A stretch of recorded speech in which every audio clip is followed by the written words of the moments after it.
Hello. അപ്പോൾ ലീവൊക്കെ കഴിഞ്ഞിട്ട് തിരിച്ചു പോകാനായിട്ട് നിൽക്കുമ്പോഴാണ് പ്രതീക്ഷിക്കാതെ ഹോസ്പിറ്റൽ കേസ് വന്നത്. 2 തവണ ഹോസ്പിറ്റലിൽ പോയി ഇഞ്ചക്ഷനൊക്കെ എടുത്തിട്ടാണ് പിന്നെ യാത്ര ചെയ്യാമെന്ന് വിചാരിച്ചിട്ട് ഞങ്ങൾ ഇറങ്ങിയത്.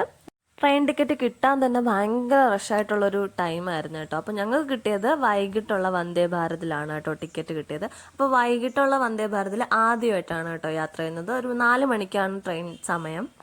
ഒരു 7 മണിക്കൂർ കൊണ്ട് നമ്മൾ വിചാരിച്ച സ്ഥലത്ത് എത്തുമെങ്കിലും ആ 7 മണിക്കൂർ അതിനകത്ത് ഇരുന്ന് ടൈം പാസ് ചെയ്യുന്നത് ഭയങ്കര ബുദ്ധിമുട്ടുള്ള കാര്യമാണ് കേട്ടോ. ഡേ ലൈറ്റ് ഉള്ളപ്പോൾ നമുക്ക് പുറത്തോട്ടൊക്കെ നോക്കി കാഴ്ചകളൊക്കെ കണ്ടുകൊണ്ടിരിക്കാം. പക്ഷെ ഒന്ന് ഇരുട്ടായി കഴിഞ്ഞാൽ പിന്നെ ഒന്നും കാണാൻ പറ്റില്ല കേട്ടോ. പിന്നെ അകത്തുള്ളത് മാത്രം നമ്മൾ നോക്കി ബോറടിച്ചിരിക്കേണ്ടി വരും.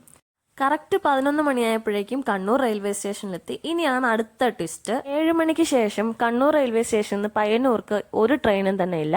ഞങ്ങളത് നേരത്തെ ടിക്കറ്റ് എടുക്കാൻ നേരത്തെ തന്നെ അറിഞ്ഞതാണ്. അതുകൊണ്ട് തന്നെ ഫ്രണ്ടിന്റെ ബുള്ളറ്റൊക്കെ ഞങ്ങൾ അറേഞ്ച് ചെയ്ത് വച്ചിട്ട് ഞങ്ങൾ ഫുഡ് കഴിക്കാനായിട്ട് പോയി. ഇത്രയൊക്കെ ആയപ്പോഴേക്കും ഫോണും ചാർജ് ചെയ്യാത്തതുകൊണ്ട് അത് മരിച്ചുപോയി. അതുകൊണ്ട് ബാക്കി വീഡിയോസ് ഒന്നും എടുക്കാൻ പറ്റിയില്ല. എന്തായാലും ഞങ്ങൾ 1 മണിക്കാണ് വീട്ടിൽ കയറാൻ പറ്റിയത്.